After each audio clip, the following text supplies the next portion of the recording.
किया जाता था। अंबेडकर जी ने जो अपना अंतिम 2 भाषण दिए थे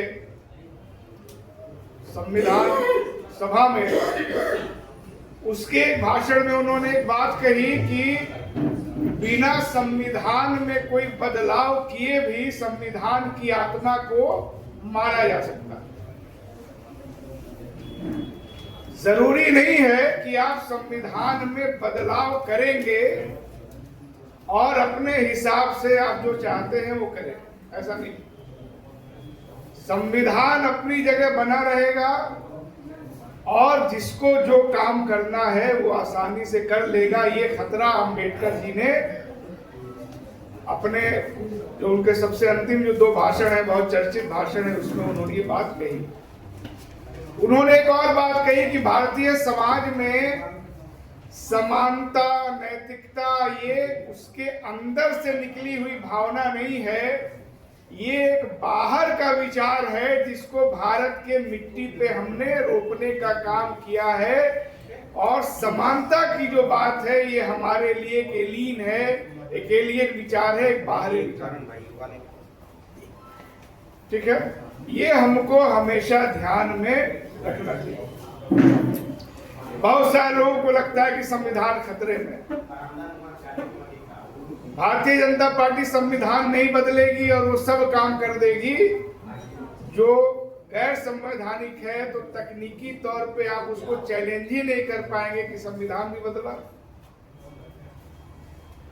मेन जो डिबेट है, मेरा मानना है कि सत्ता पे आपको कैसे नियंत्रण करना है, इसी की आपको लड़ाई लड़नी। इस देश में बहुत सारी सरकारें आई जिन्होंने संविधान को सही से लागू किया, बहुत सारी सरकारें आई जिन्होंने संविधान को लागू नहीं किया। संविधान अपनी जगह रही। दूसरी बात, आम बोलचाल में बहुत सारे लोग ये कहते हैं कि भाजपा का विकल्प कांग्रेस। मैं इसको एक बुनियादी समस्या के बतौर देखता हूं, ये लॉजिक ही गलत। दवा का विकल्प जहर नहीं हो सकता।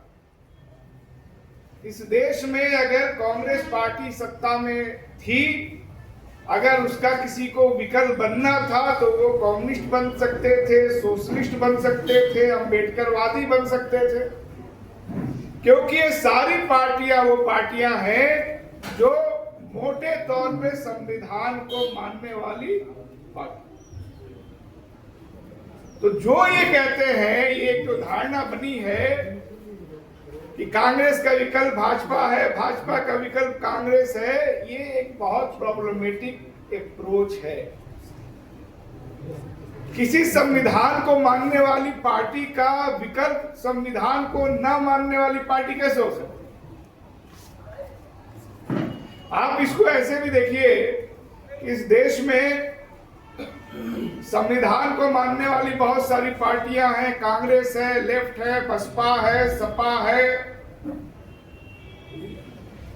ये जब कहती हैं, दूसरी तरफ भाजपा के लोग ये बात कहते हैं कि 70 साल में कुछ भी नहीं हुआ। लेकिन आप ये सोचिए कि भाजपा के अलावा दूसरी कोई भी पार्टी, जो चाहे सपा हो, चाहे बसपा हो, चाहे लेफ्ट हो, कभी वो ये बात नहीं कहता है कि 70 साल में कुछ नहीं। ये एक बुनियादी, क्योंकि 70 साल में जो कुछ हुआ उसको आउटराइटली आप खारिज नहीं कर सकते, और जो 70 साल में हुआ वो बीजेपी को पसंद नहीं है, इसलिए वो नैरेटिव करती है कि 70 साल में कुछ नहीं। भाषा की राजनीति सबसे जरूरी होता है समझना।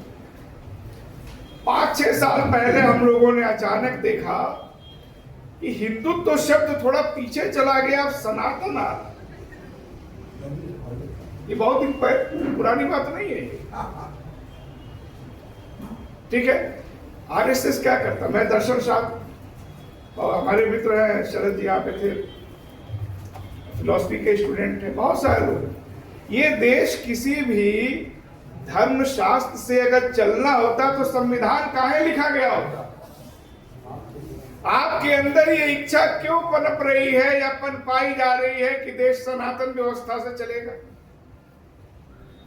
तो जो सनातन को न मानने वाले हैं, इस्लाम है, ईसाई धर्म है, दुनिया भर के धर्म के लोग हैं, उनका पास भी तो लॉजिक होगा कि भाई जब सनातन का चल रहा है तो इस्लाम का भी चलना चाहिए। फिर ईसाई लोग भी कह सकते हैं कि ईसा मसीह के हिसाब से काहे नहीं चलना चाहिए। तो जब आप इस तरह का लॉजिक लाते हैं कि देश सनातन परंपरा से चलना चाहिए, तो आप बेसिकली उस पूरे प्रयास को खारिज करते हैं जिसके आधार पे और जिसके रिजल्ट के बतौर आपको संविधान।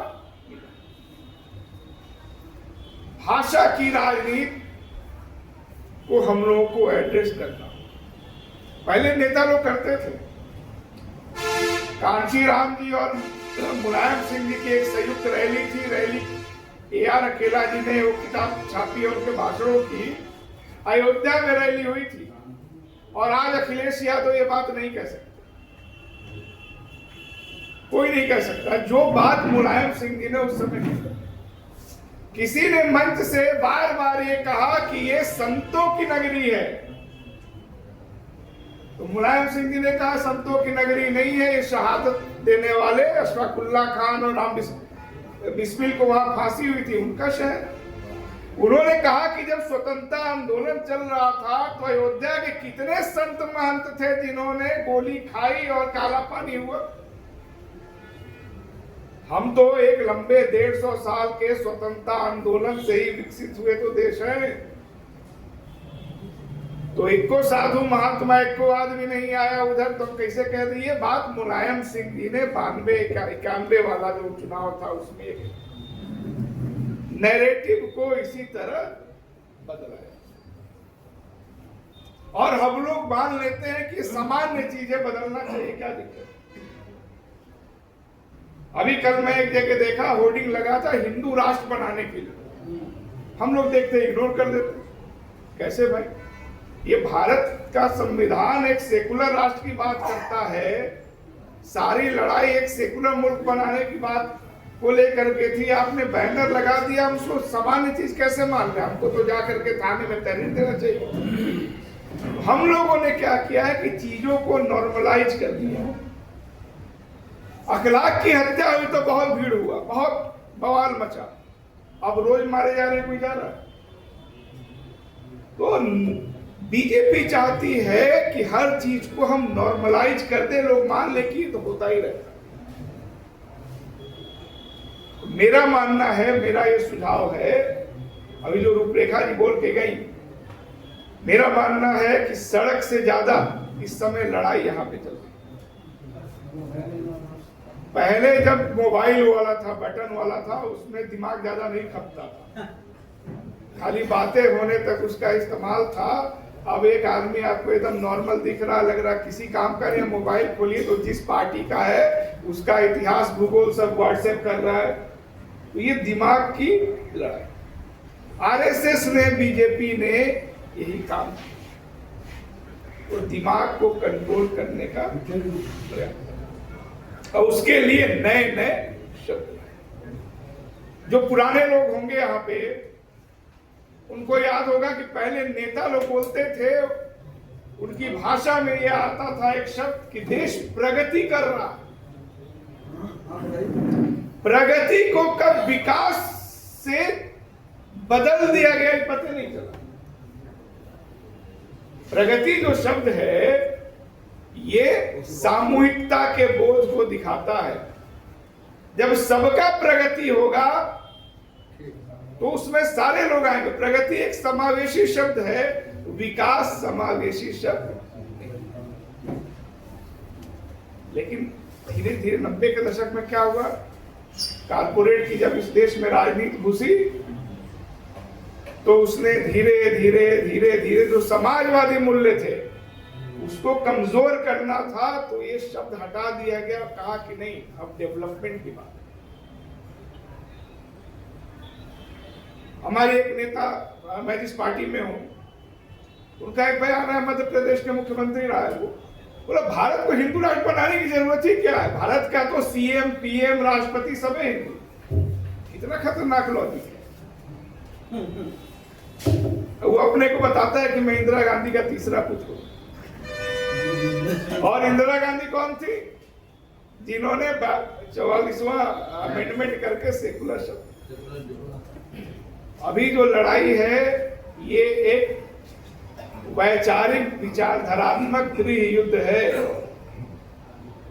जो जिसके माइंड को कंट्रोल करेगा वही सत्ता पर कंट्रोल। छोटे छोटे बच्चों को ये लोग अपने हिसाब से कंट्रोल कर रहे हैं, हम लोग नहीं कर पाते। उसमें सारे लोग शामिल हैं। विपक्ष सिर्फ चुनाव में बीजेपी को हराना चाहता है, इसलिए वो बार बार हारता है। वो नैरेटिव नहीं क्रिएट करता। मोहम्मद दीपक की अभी घटना हुई, विपक्ष के लोगों ने बता दिया कि जिसके साथ हिंसा होगी हम उसके साथ खड़ा नहीं होंगे। कोई उसके साथ खड़ा हो गया तो हम उसके साथ खड़ा हो जाएंगे। इसका मतलब है तो अभी हम लोग को एक काम करना होगा और वो ज्यादा से ज्यादा मीटिंग करना है, गोष्ठी करना है। बात बसपा की बहुत अच्छी बातें इन्होंने कही। बसपा का उभार से हमको सीखना चाहिए। हम तो मुसलमानों में इस बात को बोलते रहे, बसपा कभी धरना नहीं देती है। जिसकी अच्छी चीजें सीखेंगे ना, गोष्ठी मीटिंग, छोटी छोटी बात। कैडराइज आरएसएस ने कैडराइज किया, आरएसएस ने आंदोलन किया है आज तक और सत्ता में आ गया। हमको बताया जा रहा है कि आप धरना देंगे तो सत्ता में आएंगे। ऐसा कैसे होगा भाई? अभी बीजेपी क्या कर रही है? बीजेपी कैडर की पॉलिटिक्स कर रही है और विपक्ष के लोगों को लगता है कि शादी ब्याह में जाके व्यक्तिगत संबंधों पे बात करके आप बीजेपी को हरा लेंगे। 14 के बाद इस देश में इतना समझदारी आ गया है दोनों तरफ। जो एंटी बीजेपी है, प्रो बीजेपी है। दुनिया इस समय, भारत इस समय 2 हिस्सों में बटा हुआ है। आप अगर बाहर निकल के किसी आदमी से पूछे, चुनाव के दूसरे दिन पूछे कि किसको वोट करोगे भैया अगली बार, वो बता देगा किसको करेगा। पहले लोग बोलते थे जब चुनाव आएगा तब देखेंगे। हमको पता है हमको किसको वोट देना, आपको भी पता है किसको वोट देना। तो अब विचार के आधार पे देश का बंटवारा हुआ है और ये बहुत अच्छी बहुत जो लुंज पुंज तरीके से फर्जी सेकुलर टाइप की राजनीति चल रही थी, उनका खात्मा बहुत जरूरी था इस देश में, चाहे वो कोई भी पार्टी हो। और मैं मानता हूं कि ये बहुत अच्छा है कि खुल करके इस देश में विचारधारा की लड़ाई। भारत कोई देश थोड़ी है, भारत एक विचार है, एक प्रयोग था। लोगों ने करके दिखाया कि चलो बहुत सारे जातियों धर्मों में अलग अलग जगहों पे विभाजन हुए, देश बने। हम एक ऐसा प्रयोग करके देखते हैं जहां सारे लोग रह पाते हैं कि नहीं। तो ये प्रयोग तो बहुत दिन से चल ही रहा, ठीक ठाक चल रहा है, बीच में उतार चढ़ाव आता है। तो हमको ये मानना होगा कि ये बहुत अच्छा है कि बहुत सारी चीजें खुल करके सामने आ गई और हम सबके सामने अवसर है राष्ट्र को, इस मुल्क को फिर से परिभाषित करने का। और उसी में पता चलेगा कि कौन आपके साथ है, कौन आपके साथ नहीं। तो हम लोगों को ज्यादा से ज्यादा इस तरह की बैठकें करनी होगी। ये भी नहीं हो पा रहा है। आप सोचिए, रिहाई मंच का बैनर लगे कितने सालों बाद लखनऊ में हो रहा है, क्यों नहीं? इसका भी स्पेस नहीं है, इसका भी परमिशन लेने में कितना मुश्किल हो गया। लोग चाहते हैं कि सब लोग अपने घर में कैद रहें, बात न करें। उसमें एक जगह इकट्ठा होकर ये बात करना भी एक बहुत बड़ी और हमेशा से ये संगठन निशाने पे रहा। शोएब साहब सब लोग जानते होंगे, जो नहीं जानते जान लें। 31 दिन तक इनको जेल में रखा। दारापुरी साहब जी हमारे जेल में रहे। राजू क्या कई बार पुलिस खोजती रही। समाजवादी पार्टी की सरकार थी तो शोएब साहब को और राजीव जी को अखिलेश जी ने कहा कि हम आपको गनर दे देंगे, ले लीजिए। इन्होंने मना किया। हमको जब पुलिस पकड़ी, क्या बात कर, रिहाई मंच से आप जुड़े थे हाथ में, ये कोई सामान्य बैनर है क्या? कोई भी लगा लेगा क्या? कितने हम लोग जब यहाँ धरना देते थे, आप लोग तो आते रहे होंगे यादव भाई, 121 दिन लंबा धरना हम लोगों ने दिया। बहुत सारे लोग हैं। इस समय ये करना भी बड़ी बात है, धरना तो छोड़ दीजिए। तो छोटी छोटी चीजों को, छोटी छोटी ताकतों को, विचारों को इकट्ठा करके बड़ी लड़ाई को हम लोग को लड़ना है। हम लोग के आपस में चाहे जो भी इख्तलाफ हो, लेकिन हम लोग मानते हैं कि दवाई का विकल्प जहर नहीं हो सकता। ठीक है, दवाइयाँ कई तरह की होती है, कुछ अंग्रेजी है, होम्योपैथी है, यूनानी है, आयुर्वेदिक है, लेकिन है तो दवाई ना। तो सारे लोगों को मिलजुल के हम लोग को ये काम करना है। आप लोगों ने अच्छी मीटिंग की। मेरा सुझाव होगा कि रेगुलर हम करें, तब तक करें जब तक फिर से हमको पुलिस ना पकड़े, नहीं तो फिर लगेगा कुछ नोटिस नहीं ले। धन्यवाद।